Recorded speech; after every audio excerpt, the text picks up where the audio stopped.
Join Gilda's Run Walk on Sunday, October 5th in Middleton. Run a self-timed 5K or walk 2 miles to support Wisconsin families facing cancer. Your team and fundraising help Gilda's Club ensure that no one faces cancer alone. After the finish, enjoy Ruth's Crisp Burgers, chocolate shop ice cream, and fun for all ages. Register by August 31st for early bird pricing, just $35 for adults, $25 for kids, plus get the official event t-shirt. Sign up now at gildasrunwalk.com. Let's make every step count. You're invited to Bike the Barns, a one-of-a-kind food and farming adventure taking place on Sunday, September 21st in the Madison area. Hosted by Fair Share CSA Coalition, this fundraising bike ride supports local farmers and fresh food access. With fresh farm foods and drinks, live tunes, and farm tours at each stop, plus all skill levels are welcome because it's a ride, not a race. Spots fill up quickly, so register today at csacoalition.org and pedal together for fresh food for everyone. This is CityCast Madison. I'm Bianca Martin, and here's what Madison's talking about. Today, the Ultimate Frisbee Association Championship is this weekend, and it's hosted right here in Madison. Why? Because it's not football, it's not baseball, but Ultimate Frisbee that is Madison's favorite pastime. The semi-professional, semi-serious sport has a cult following in our town, and today we're going to find out why. I'm semi-executive producer Haley Sperling, in for your host Bianca Martin, and with me today to break it all down is Pete Schramm, the executive director of the Madison Ultimate Frisbee Association, aka MUFA. Pete, welcome to CityCast Madison. Hey, thanks for having me, Haley. I am so excited to have this conversation with you, Pete. And for those who are unfamiliar with the Frisbee community in Madison, can you help set the scene for us? Like, how big is Ultimate here in Madison? We half jokingly call ourselves the capital city of Ultimate because it is a huge, huge thing in Madison. MUFA's been around since 1993 when it was founded, and we have 2,500 people who play in our summer league, which is a healthy percentage of 1% of the population. We like to use that stat to share with people. And it's become an ubiquitous sport. It's one of the most popular rec sports in Dane County. People have played it from a generational standpoint. It's really become, across the 21st century, baked into the sports culture here. Yeah, and it's for men, for women, for everyone in between, right? Absolutely. One of the great parts about Ultimate is it tends to be a very inclusive, very welcoming community where anyone of any size, shape, whatever can find their home on a sports field with us. That's awesome. And Ultimate Frisbee in itself is a relatively new sport. Its creation is credited to 3 men from Maplewood, New Jersey back in 1968. You mentioned that MUFA itself was founded here in Madison in 1993. Was there a specific point in time when the sport really sort of caught fire here? I know you've been playing here for a long time. So how have you seen that take off? It definitely has blown up over the last 25 years. It existed in spurts. You can find references to University of Wisconsin clubs and whatnot going back into the early 1980s. But it was in 1993, MUFA was specifically founded, and it was founded to bring the World Championships here, to bring a World's event here. And Brad Wendt and other people who were the kind of originators of MUFA back in the day really imagined us being a host city for an Olympic style event. And they brought Worlds here, and they made an Olympic village out of the Lakeshore dorms, and the games are at University Bay Fields. The final was at Warner Stadium, where we're going to have our finals. There's really that kind of interest in the sport at a very large sense that led to the founding of MUFA. And as the 21st century went along, we became a very accessible recreational sport. Frisbee in itself has a very low, shallow curve to get into the sport compared to other sports you may want to try recreationally. If you can run around and a little bit catch and a little bit throw, you can be a functional player at the recreational level in a way that I don't think is necessarily true in other sports. So as you saw in the 2010s, 2014s, we kept growing and growing. People kept joining. We were actually bigger before COVID than we are now. I think, like most things, we haven't entirely recovered from a recreational standpoint from that. But I think it's grown just because It's become very accessible. In Madison, I think it's grown because you see it a lot. We are in every other park you see.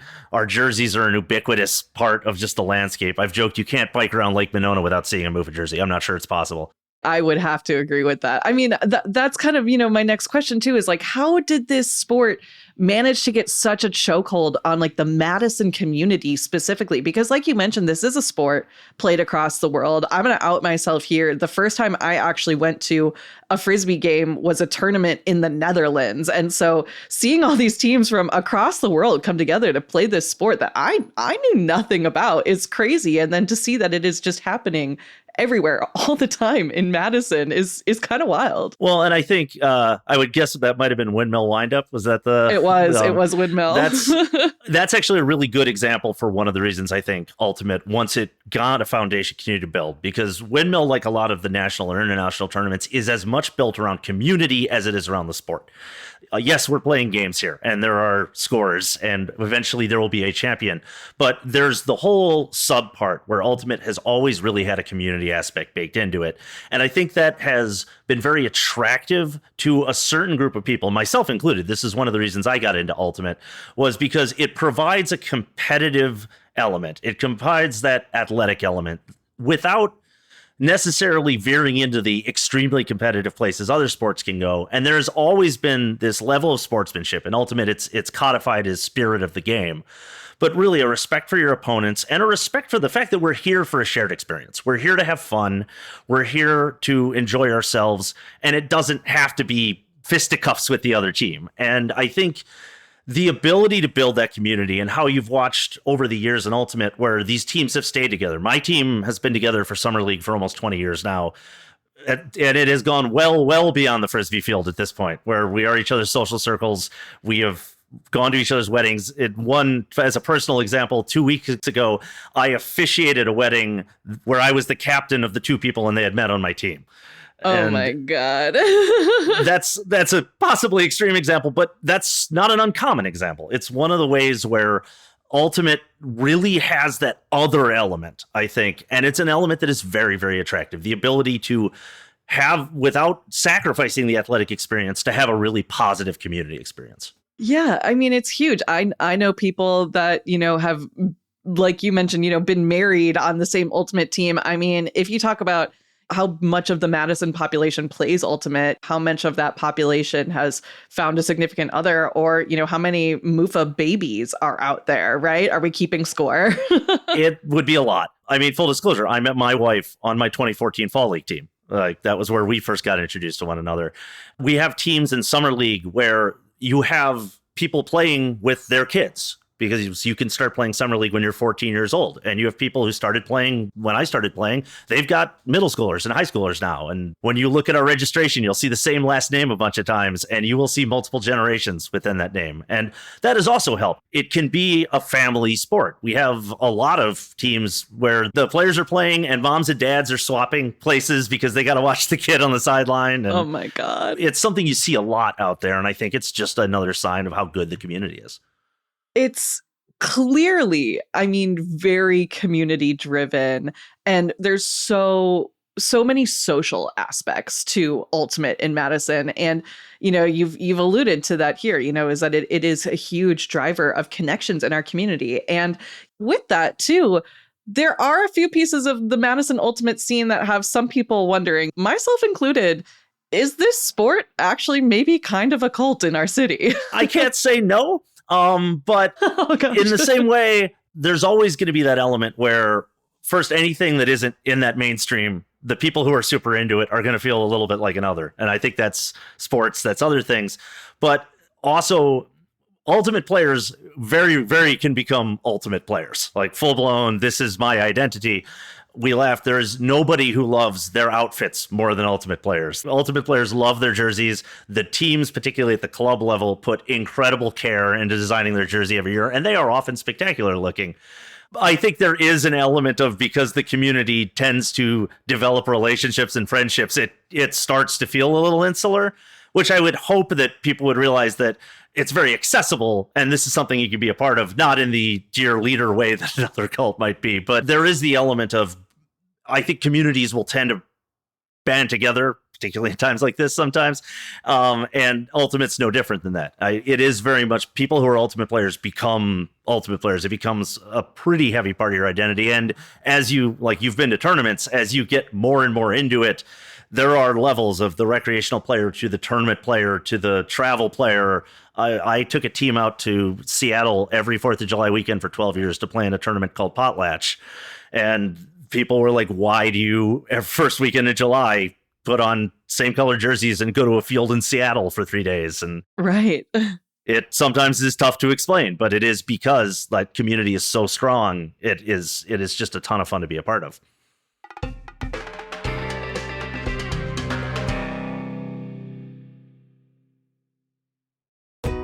Hey, animal lovers! Your favorite team needs you to cheer them on at Bark and Wine Tailgate on Saturday, September 27th at the Dane County Humane Society. From 3 to 6 p.m., join in the tailgate spirit with delicious food, refreshing drinks, tail-wagging games, a silent auction, and plenty of furry fun for a great cause. Plus, you'll get to meet some amazing animal greeters who will make the day unforgettable. Want more? Grab VIP pregame tickets to enjoy early access and other special perks. Can't wait for the event? The Donate to Vote Showdown is on. Every dollar you donate to cheer for your favorite animal team, cat, dog, wildlife, or critter, counts as one vote to crown this year's champion. Plus, your donation supports animals in our community. Last year, Team Cat clawed their way to the top, but who will win this tailgate rematch? That's up to you. Get your tickets today and start casting your votes now at giveshelter.org/BW. Remember that amazing little cafe you discovered last summer with the perfect latte and crazy view? Or that sweet hiking spot your friend told you about but you can't remember the name? With Overlook Maps, special places never get lost again. Create personal lists of places you've been and want to go. Build your must-visit list for your next vacation, your foodie favorites for date nights, or your weekend getaways when you need to escape. Share your favorite hidden gems with friends and family. Let them discover that incredible barbecue joint you found, or that scenic overlook that takes your breath away. Or keep your secret spots completely private.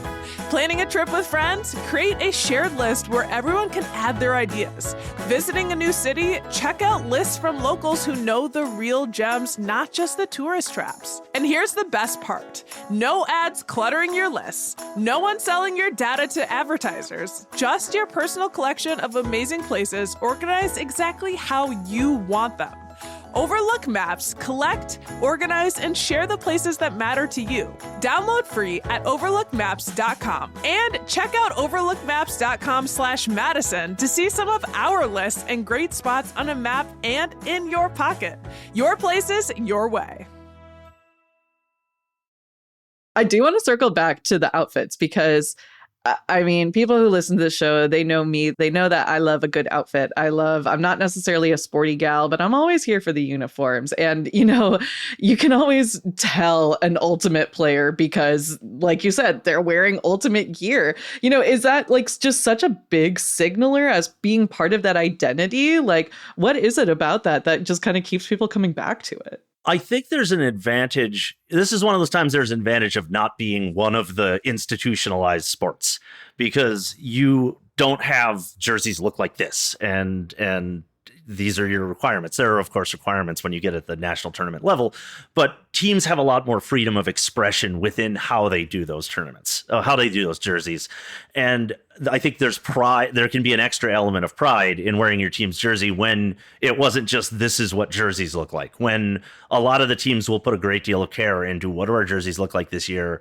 What do we want to express through our jerseys? And that can lead to a lot of really positive expressions. I know our youth club team designs their own jerseys. And a couple of years ago, they had the Progress Pride flag on one of the sleeves entirely because they wanted to profess that this is who we are.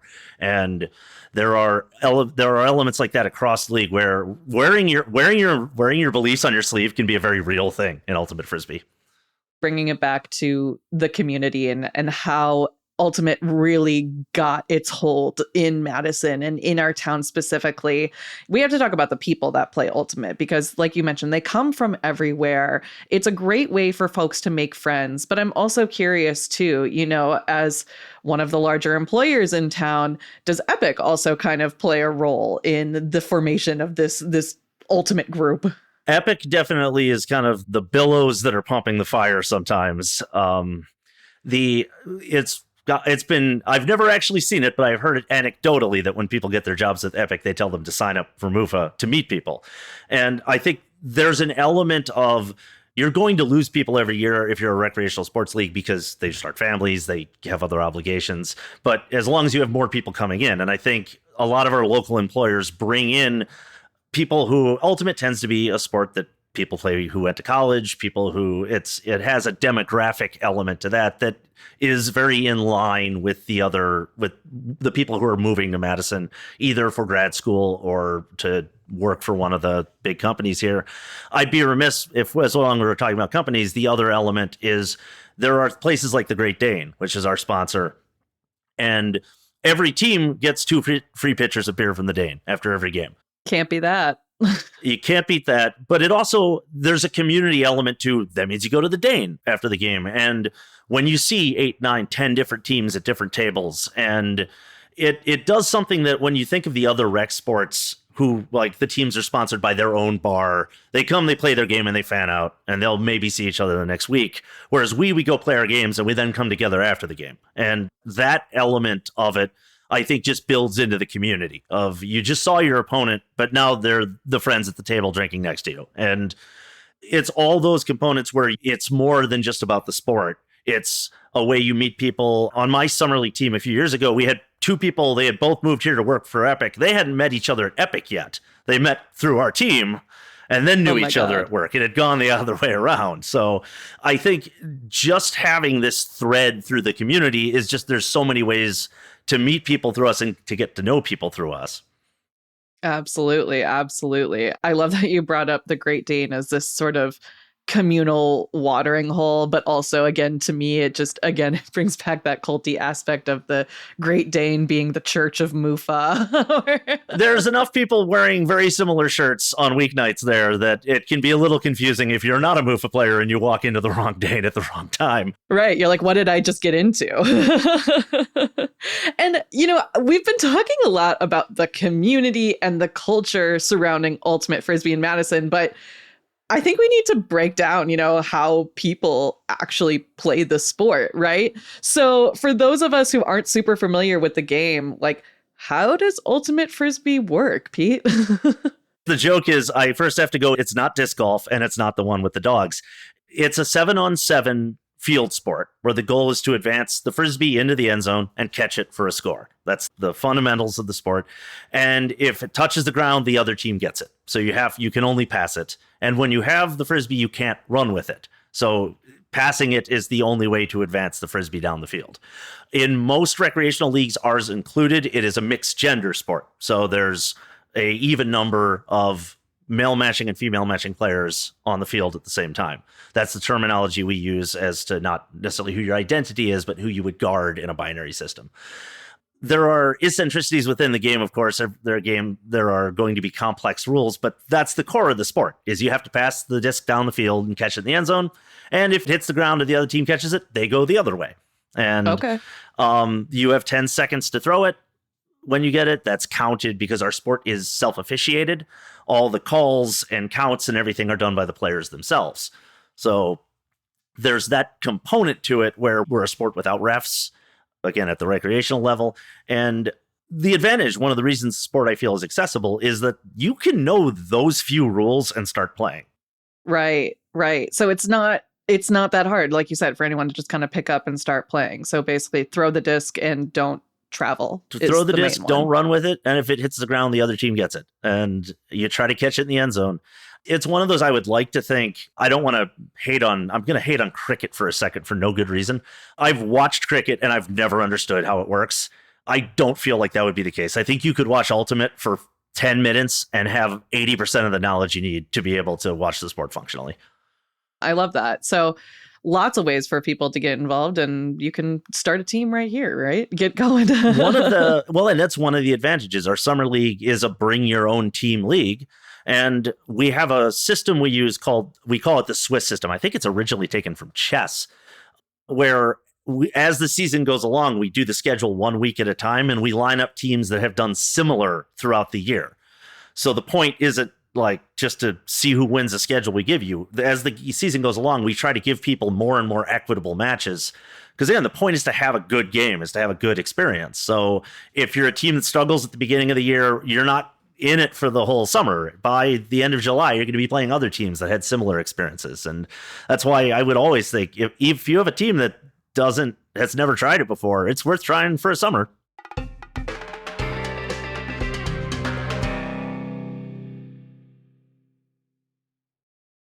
You are the executive director of MUFA, which is responsible for the rec leagues in Madison. But what folks might not know is that our city is also home to the semi-pro ultimate team, the Madison Radicals, which formed back in 2013.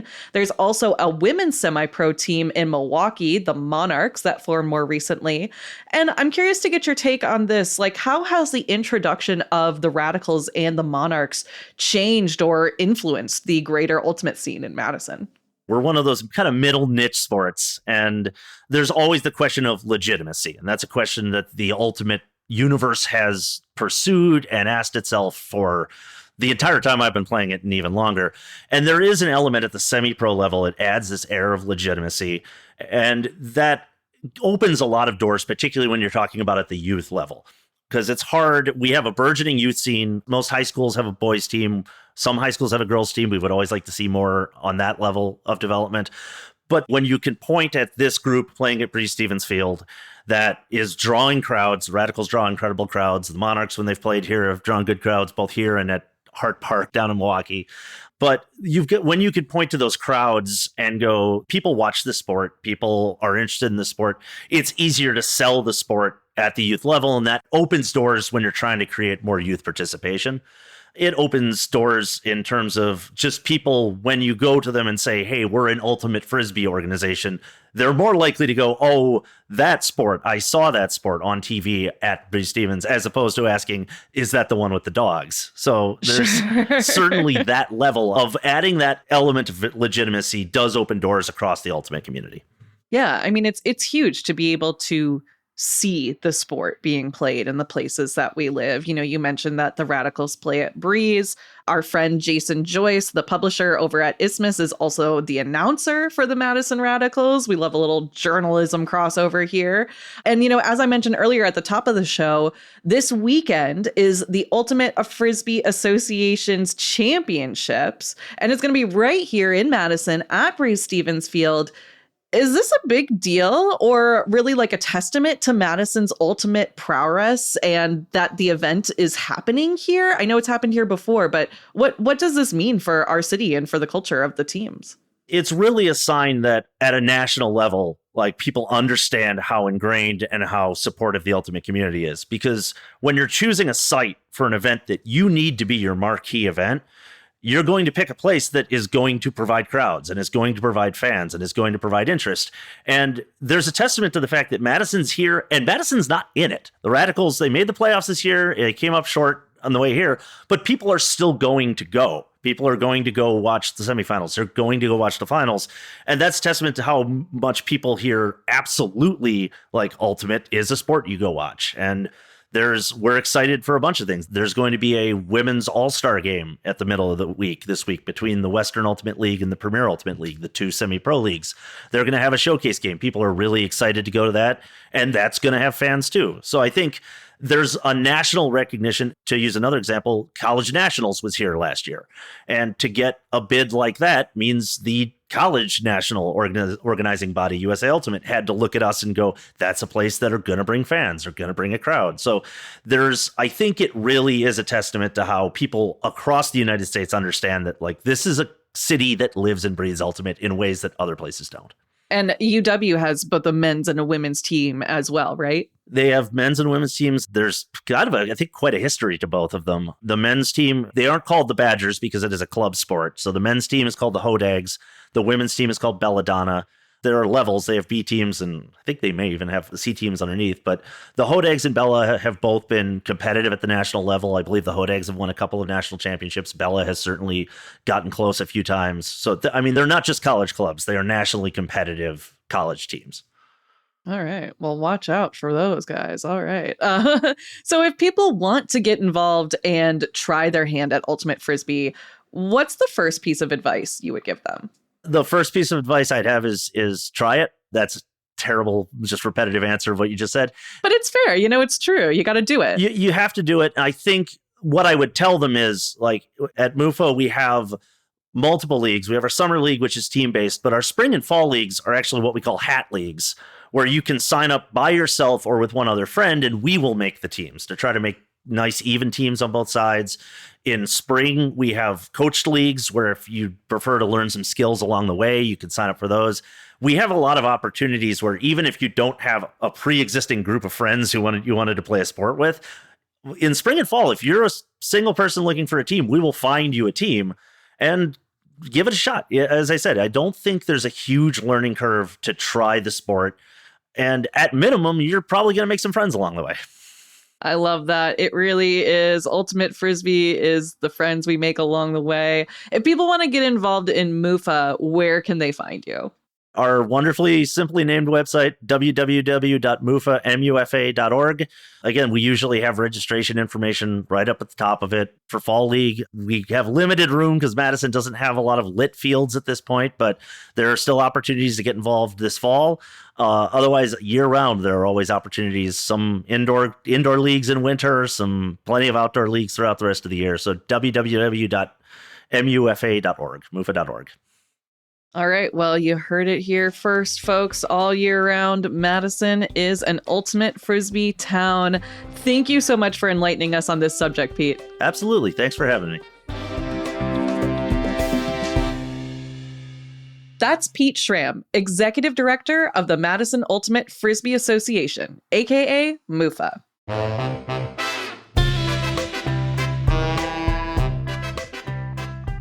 That's all for today here on CityCast Madison. I'm executive producer Haley Sperling, in for your host Bianca Martin.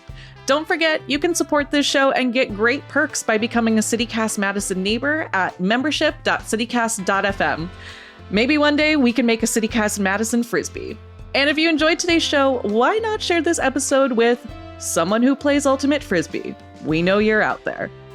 We'll be back tomorrow morning with more stories from around the city. Until next time, take good care.